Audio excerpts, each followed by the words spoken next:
You don't have to come back. As Ken says this, he closes the car door. In a panic, I cling to the car. If you leave me here, you're gonna regret it. That's only if someone sees us, right? There are no surveillance cameras in the middle of the mountains. Ken laughs. Annoyed, I pound on the car window. Cut it out. Open the door now. Shut up. You're not my real parent. You have no right to complain. See ya. Ken speeds off in the car. Helplessly, I'm left behind. Eventually, a deep sigh escapes me. Before I know it, I've collapsed on the spot. Even if I'm not his biological parent, I can't believe he'd leave me in such a place. Thinking back, whenever Ken got into trouble, I, not being his biological parent, always smoothed things over too easily. But that was a mistake. I should have been stricter with him sooner. Even if it's by marriage, I'm Ken's mother. Teaching him how to take responsibility is the only thing I can do as a parent. I'm not going to forgive you this time. Slowly, I stand up. My name is Aita Nathaniel. I'm a 40-year-old housewife.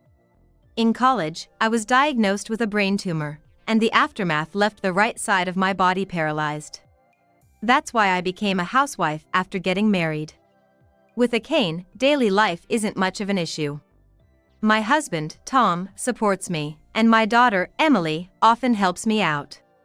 So, I'd like to say there's nothing I'm struggling with, but there's one thing.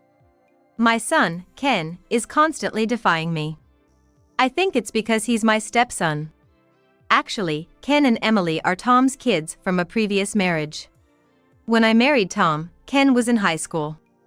Emily, who was in middle school at the time, was such a sweet kid, but Ken had been defying me from the start. And now, even as an adult, Ken still defies me. He doesn't have a steady job and is causing me a lot of stress. The first time I met Ken was a few days after Tom proposed to me. My daughter is really excited about the marriage and has been nagging me to introduce you as soon as possible, Tom said, somewhat embarrassed. So, I suggested we have a dinner together with the kids. We decided to go to a nearby restaurant. It was a small place, and I was the only one there.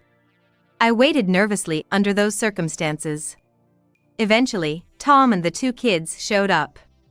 Emily spotted me right away and ran over. Hi there. You're Aita, right? Yes, I am. I'm Emily, his daughter. Nice to meet you. Emily smiled and bowed. Relieved, I returned the gesture. The dinner started off in a friendly manner, but Ken, who was also there, looked sullen, wouldn't speak to me, and wouldn't even make eye contact. Unable to stand it, Tom nudged Ken. Ken, at least say hello. Huh? Why should I? Because Aita is going to be your mother, Tom said firmly. However, Ken snorted dismissively. Mother? I don't accept her as my mom. What's with that attitude? At that time, Ken was a high school student. It's not too far-fetched to say it was a difficult age. But Emily, who was only 2 years younger, was quite friendly towards me. Logically, it wouldn't have been surprising if middle school-aged Emily had the same attitude. Anyway, thinking it was best not to rush things, I tried to calm down Tom, who was irritated by Ken's attitude. It's okay, Tom. I understand it's hard to suddenly be told you have a new mom. I'm sorry. Tom looks apologetic. Sitting next to him, Emily also bows her head to me. I'm sorry for the rude things my brother said. It's all right. It's understandable to be confused. Aita is such a wonderful person, and you should apologize too, Ken. Emily tugs at Ken's sleeve. But Ken just turns away. I wonder if everything will be all right. I ended the dinner feeling uncertain about my relationship with Ken. There's no doubt Ken was opposed to our marriage. However, he never openly interfered. On the other hand, Emily was more actively supportive of us. Thanks to her, our marriage went smoothly. Needless to say, things got tough after we registered our marriage. Once we started living together, Ken clearly began to show his defiance. What's this? This food tastes awful. Didn't suit your taste? I'm sorry. Dog food would be better than this, Ken said as he threw the meal I had prepared into the trash. What are you doing? Shut up. I'm just throwing away trash. With those words, Ken left the house. I sighed as I watched his back. Parenting is hard. I spent many days troubled by these new experiences. Meanwhile, Emily was truly a sweet child. Moreover, Emily often came to me for advice. I want to go shopping for clothes on Sunday. Aita, will you come with me? Sure, but wouldn't you rather go with your friends? I asked, to which Emily bashfully looked down. No, I want to go with you, Aita. I mean, I want the opinion of an adult woman. Okay, I understand. Really? Thank you. Emily jumps with joy. That's how quickly Emily warmed up to me. Being a girl, there were things she found hard to discuss with her dad. Maybe that's why she felt that way. I totally get it because I've been there. Anyway, Emily started calling me like this soon after. Hey, Mom, can I talk to you for a sec? Of course. Wait, did you just say Mom? Yeah. I want to call you that from now on. Is that okay? Of course it is. I hugged Emily while shedding tears. I was that happy. Watching us, Ken looked on with cold eyes and snorted mockingly. What's this? Trying to be like a movie? It's none of your business, brother. Right. I don't want to end up having to take care of her later. I definitely don't want her for a mom. Ken laughed as he walked out. My heart ached. Are you okay, Mom? I'm fine, Emily. Ken is just as much my precious child as you are. Despite my words, my heart was filled with anxiety. Can I really understand Ken? Maybe it's better to think of him as my own child. Various thoughts crossed my mind, but no clear answer emerged as time simply passed by. As time went on, Ken graduated from high school. However, unlike Emily, who advanced to middle school, Ken didn't pursue further education after high school. Naturally, Tom scolded Ken. What are you planning to do now? Parents are supposed to take care of you until you're an adult. And what about after that? Tom pressed. Ken stumbled a bit in his response. Well, I'll think about that when the time comes. Ken's gaze wandered. Tom, suspicious, grilled him further. You haven't thought about anything, have you? Don't make stuff up. I have thought about it. I've got a part-time job lined up. Really? Can we drop it? I need to get ready for the job. Ken stomped off to his room. Soon after, the sound of a door closing could be heard. He's still such a child. I think he's trying in his own way. Let's trust him. Tom sighed deeply. It's hard to know what Ken is thinking. But he might genuinely be struggling with life. That's why I suggested we keep an eye on him. About a month had passed since then. Since that day, Ken has been going out frequently. He claims he's working hard at his job. I was relieved to hear that. One day, someone came to visit. I asked Emily to answer the door, and a long conversation began at the entrance. Wondering what was going on, I slowly made my way to the front door. Emily? Who's here? Oh, Mom. It's Ken's friend. Emily points to the person at the entrance. There stood a young man. Hello. I'm a classmate of Ken. The young man's name is Harry. He lives nearby and seems to be a friend and classmate of Ken. Harry also seems to know Emily. Harry starts, looking somewhat apologetic. Actually, I lent Ken some money. Money? Harry hesitantly explained the situation. The story goes back a bit. It was just a few days after Tom had confronted Ken. Ken had gone to see Harry. That's when Ken begged him. Harry, can you lend me some money? I'm about to be kicked out by my parents. Your father wouldn't do that, would he? It's not him. It's the new mom. She's greedy for money, and neither I nor Emily get any allowance.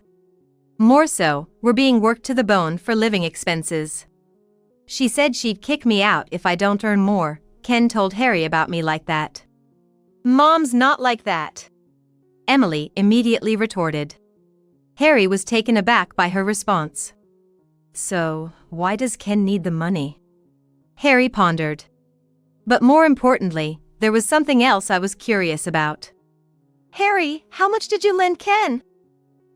It was $2,000. $2,000? I'm so sorry, I'll pay you back right away. I went to my room to get the money. I opened the drawer of my desk to look for my bank book. Where's my card? Before getting married, I worked at a regular company and saved some money. However, I couldn't find the card with that money. Wondering why, I rummaged through the desk. But my card was nowhere to be found. Eventually, while I was still looking, Tom came home. After learning about the situation, Tom promised to pay back the money, and we sent Harry home for the day. A little while later, Ken came home. Tom immediately confronted him. So, it's been found out, huh? And I had just prepared the money to pay back Harry. He had run out of money for fun and borrowed from Harry. The part about starting a part-time job was a lie. He was just pretending to go to work and instead was hanging out. After saying that, Ken took something out of his pocket. With a sulky face, he threw it on the table. At that moment, an exclamation of surprise escaped me. Because what Ken had taken out was my card. Ken, did you take this? I just borrowed it to pay back Harry. I'll return it someday. Ken snorted. I raised my voice in anger at his attitude. Taking things without permission is a crime. I said I'd return it. Besides, we're family. Theft within a family living together doesn't count as a crime, right? He didn't seem to feel guilty at all. My patience was running thin. Enough is enough. You can't just do whatever you want. Before me, Tom scolded Ken. But Ken retorted with a calm face. Cut it out. It's none of Dad's business. That's it, I've reached my limit. You're going to stay with our relative's factory.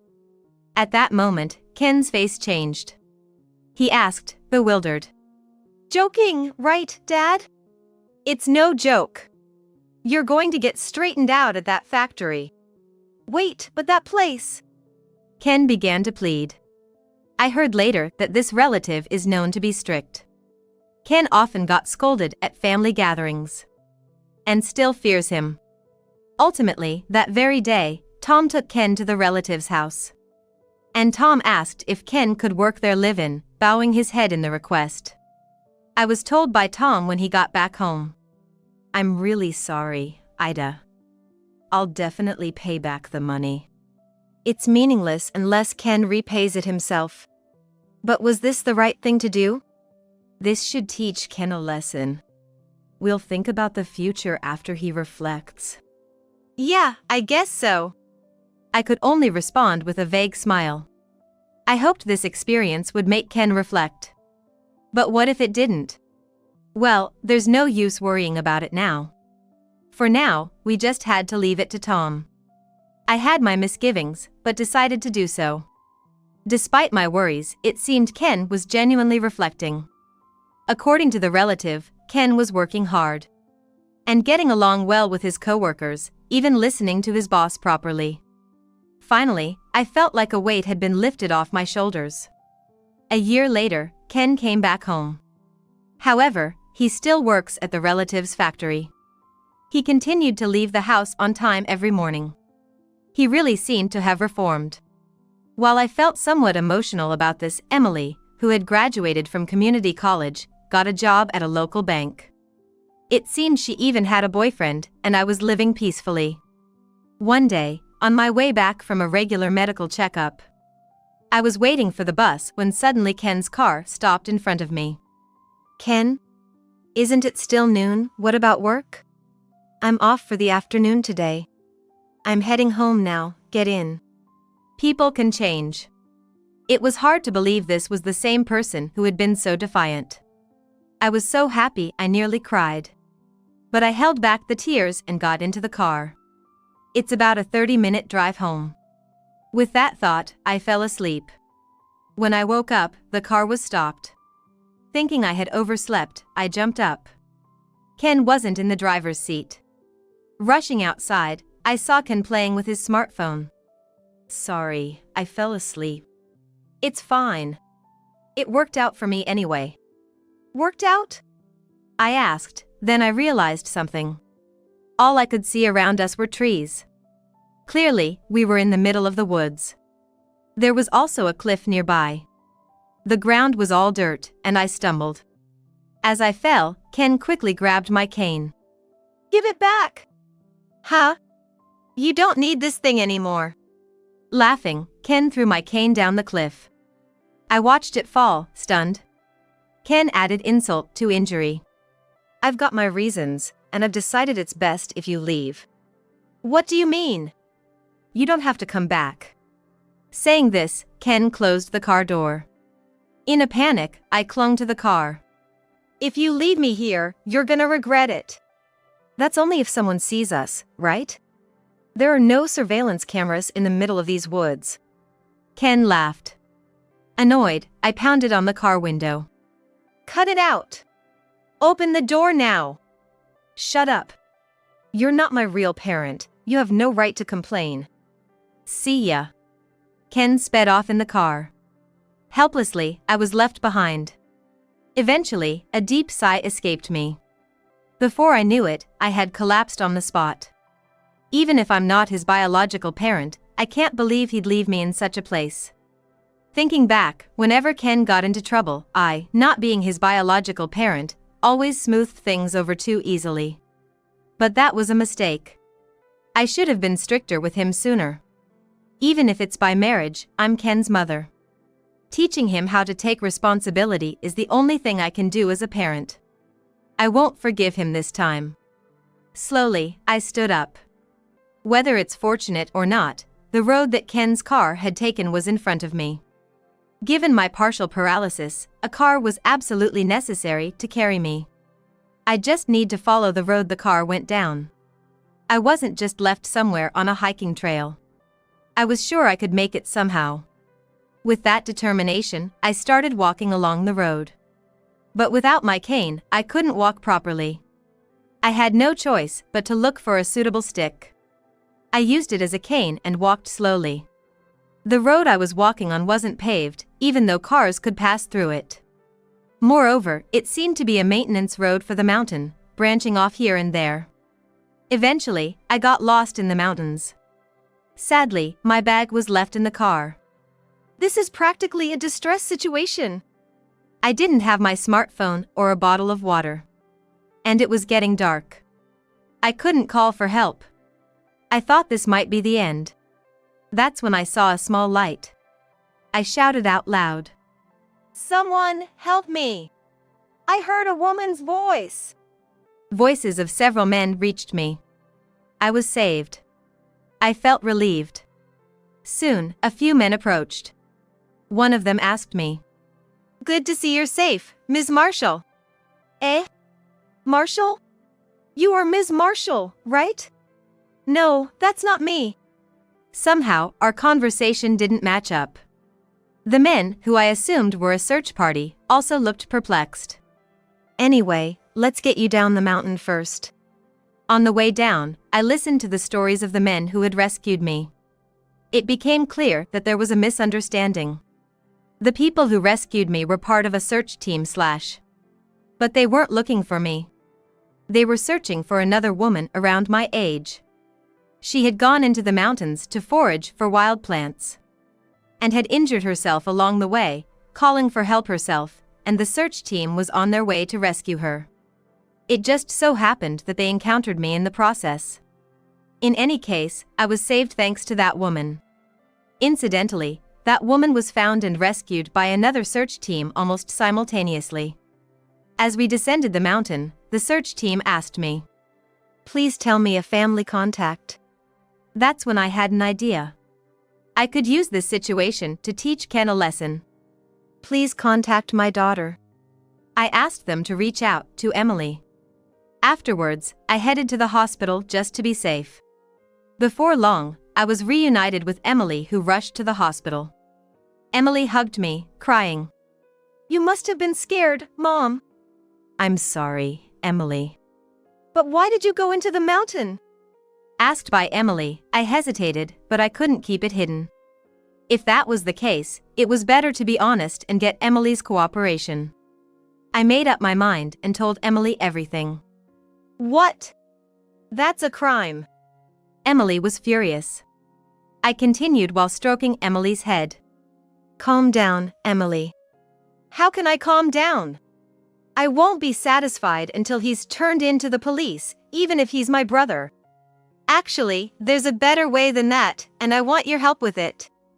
I told Emily about the plan I came up with while being transported to the hospital. She listened and nodded. "So, that's the plan. Can you do it?" "I'll do it. Leave it to me." After finishing our talk, a nurse informed us that the tests showed no issues. Tom, who had been contacted by Emily, also came to pick us up. However, we didn't go home. Instead, Tom and I went to a nearby internet cafe. Meanwhile, Emily was sent home first. Around the time Emily should have arrived home, Tom's phone rang with a call from Emily. "I'm outside the house right now, but I can hear my brother's laughter from inside." You could tell she was angry just by her voice. I took the phone from Tom. "Emily? Then, as planned, okay? Leave it to me." Saying so, Emily went inside the house, keeping the phone line open. Soon, Emily and Ken's conversation could be heard through the phone. Tom and I listened closely. "I'm home. Where's Mom?" "She said something about going back to her hometown." Ken replied with a laugh. I felt angry hearing that. And Emily must have felt the same. However, Emily continued as if nothing was wrong. "Did you hear about the person who neglected their parents' care?" "Eh? What's this all of a sudden?" Ken's voice sounded shaken. But Emily continued, pretending not to notice. "Someone in the neighborhood, they went on a trip because they hated caregiving." "Oh, really?" "You could get arrested for something like that." The moment Emily said that, a loud thud was heard. "Your phone dropped, brother." Yeah." Ken sounded quite flustered. I listened with a grin as the conversation continued. "So, why would someone get arrested for that?" "If you neglect someone, it's considered abandonment. Especially if it's a child, an elderly parent, or someone who is physically disabled." Emily threatened Ken, implying it could be considered a crime of neglect. "I have paralysis on my right side, but I don't require care. However, it's difficult to walk without a cane. Being left in the mountains in such a state, the implications are clear without saying." Ken seemed to realize this quickly. With a slightly trembling voice, he asked Emily, "What kind of punishment does that carry?" "Neglect? I think it's imprisonment for 3 months up to 5 years. "Imprisonment?" He was obviously shaken. I couldn't stop smirking. Then, the sound of the living room door opening was heard. At the same time, Emily's flustered voice echoed. "Where are you going, brother?" No, just feeling a bit. I'm going to bed." That was the last we heard from Ken. Then, Emily's whisper came through. "How did it go?" "It went well. He seems pretty scared." "Yeah. He was pale as a ghost." Emily's voice was cheerful. I took a breath before continuing. "Emily, I'm leaving the house to you. And I'm sending Dad back home." "Hey, I can't leave you alone. If we don't go back, it'll look suspicious." Speaking as if scolding a child, Tom nodded in agreement. "That's true." "So, we'll continue with the plan tomorrow, okay?" "Got it." After confirming Emily's response, I hung up the phone. I returned the smartphone to Tom and sent him home. I stayed at the internet cafe. Modern internet cafes have plenty of space to lie down. I was able to spend the night without suffering from lack of sleep. The next morning, Tom came to visit me early. "I brought this from Emily." What Tom handed over was a smartphone that Emily had previously used. When turned on, it was fully charged. "Can you use that?" "Yes, I can. I had her put my SIM card in it." My belongings were still in Ken's car. That included my smartphone. But taking out the smartphone would let Ken know I was safe. So, I asked Emily to only remove the SIM card. All that was left was to insert the SIM card into another phone. This way, it would become my phone. For now, let's check on the two of them. I took Tom back to the internet cafe room. Sitting in front of the computer, I performed a certain operation. All set. The living room of our house appeared on the computer screen. Tom watched curiously. "How are you doing this?" "It's like a video conference. Emily is using the computer at home." While we were talking, Ken appeared on the computer. He staggered into view and sat down on the sofa.